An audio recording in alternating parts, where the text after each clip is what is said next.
In this lecture, we're going to talk about network operations tomorrow. So how can we evolve and do things a little bit, optimize, I guess, the operation of our Wi-Fi networks, right?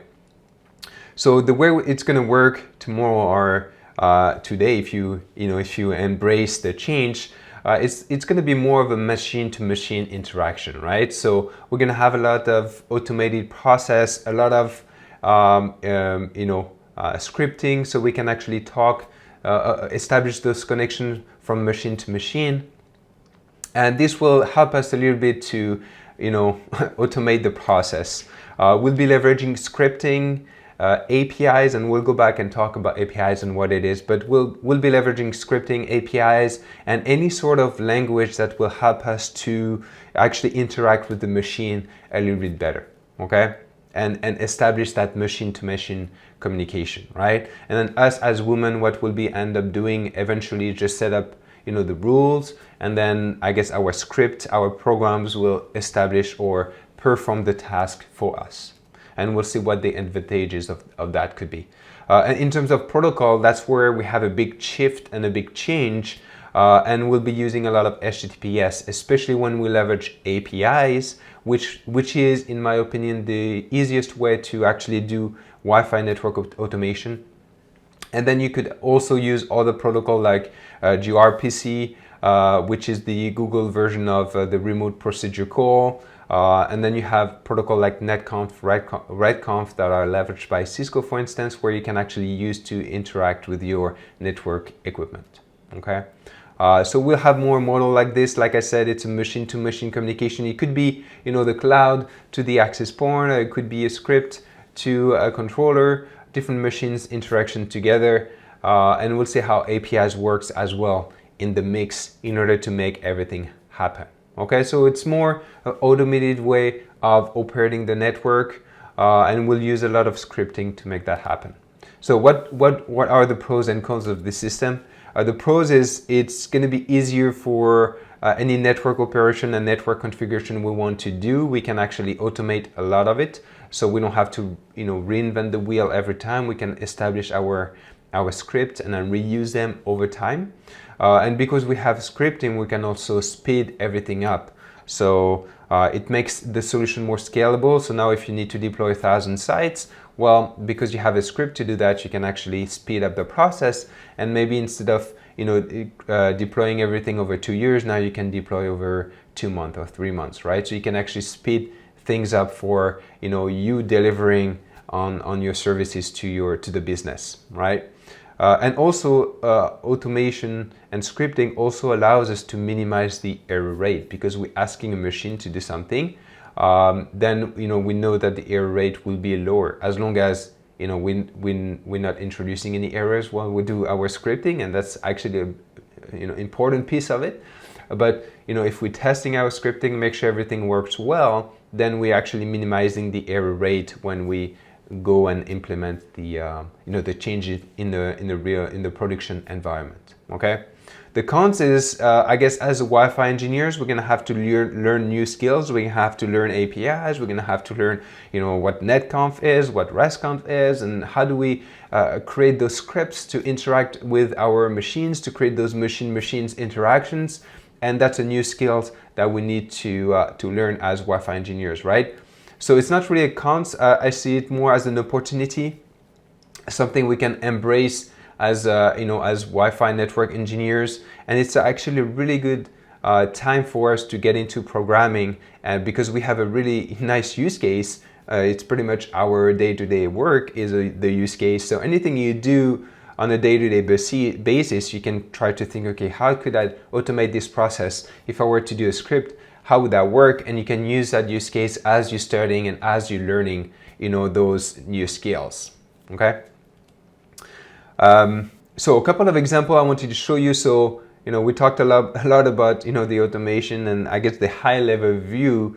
And here I wanted to go back to the Wi-Fi use cases and show you a couple of examples of what you could do with Wi-Fi automation today or in the near future. First, you can use it for any Wi-Fi network configuration. So if you need to configure a new set of APs, if you need to configure a new site, a new SSID, and so on, you can actually leverage all of these new protocols, all of these new tools to do it for you, right? So for instance, here you could create a new site to support Wi-Fi, create new SSIDs, assign APs to these sites, create new networks, or configure the authentications, and you can actually create a script that will do all of this for you. All you have to do, I guess, is provide the different pieces of information, like let's say, how you want to name the SSID, the MAC address of the APs you want to add to this site, and so on. And then after that, the script will just configure everything for you, okay? You could also create a script that will automate, some of configuration changes based on the Wi-Fi design, right? So let's say you just did a Wi-Fi design for a new building. So you now know exactly how many APs, where you place the APs, how you want to configure the APs, channels, transmit power. So you can actually write a script that will extract that information and then go and configure that information in your systems. Whether it's a controller or a cloud-based solution, you can actually, write a script that will do that for you, all right? Which will actually minimize the error rate and then, speed up things quite a bit between, for the actual implementation of the design, okay? You could also use Wi-Fi automation for Wi-Fi monitoring, right? So if you want to, let's say, create a dashboard that will only show you the information you care about, right? You can actually create your own dashboard. That's something that's totally doable nowadays with some open source tools we have available to us, and with the new set of protocols to actually interact with your APs. So you can actually create your own dashboard that will show you exactly what you want. So if you only care about the number of clients connected for your SSIDs, you can have a very simple dashboard that will just show you that information, no problem, right? And that's very useful for some cases where you don't necessarily need to see everything that the vendor is showing you on the dashboard. You can actually create a very easy and nice dashboard to only show to a certain group of people, and you can create this using the new set of protocol we use for Wi-Fi automation. Second use case is create close to real-time monitoring tools. And that's something, remember when I talked about the way we operate Wi-Fi networks today by using SNMP, we don't really have like a real-time monitoring system. Now with tools that we have, we can actually do what we call streaming telemetry, and I'll talk about it in the next slide, but that allows us to do almost real-time monitoring, so we can get data from our network equipment, from our APs every second, and we can have a better view of what's going on in our network on the second basis versus few minutes basis, and we can leverage that.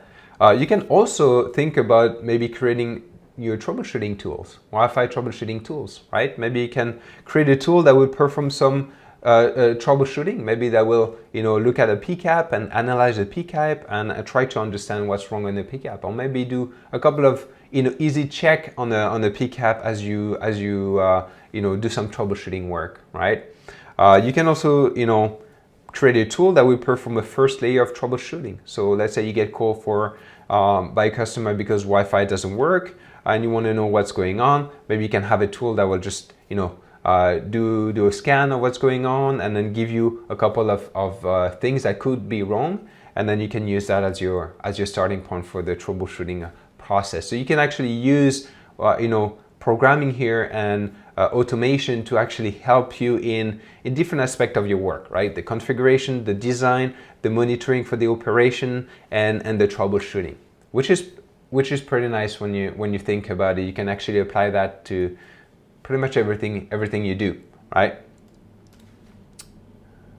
Now, going back to the real-time monitoring, this is what we call streaming telemetry, right? So the set of new protocols we use actually allows us to do things like that. So they allow us to stream data, right? So telemetry, they call it telemetry data, directly from our network equipment, or directly from our APs on a very fast basis. So you can go up to the second, you can even go lower, but if you want to have reliable data and not generate too much traffic on your network, usually 1 second is a good sweet spot, so you can get really fast data.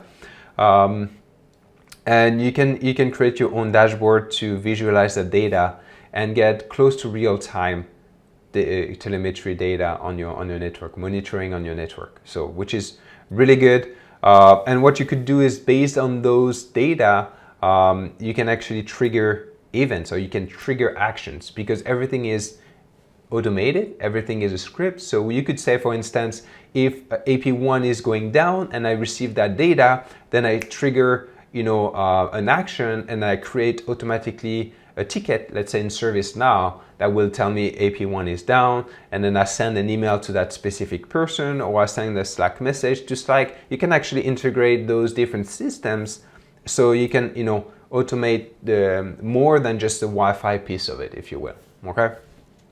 An example here is you can use a gRPC protocol over HTTPS connection. And here, these different dashboards are actually dashboards that were created just for Cisco Live by the NOC team, the Cisco Live NOC team. And I put a link here if you want to know a little bit more about it.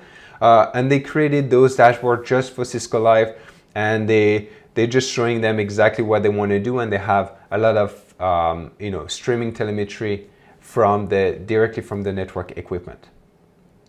Okay, so that's it for this lecture.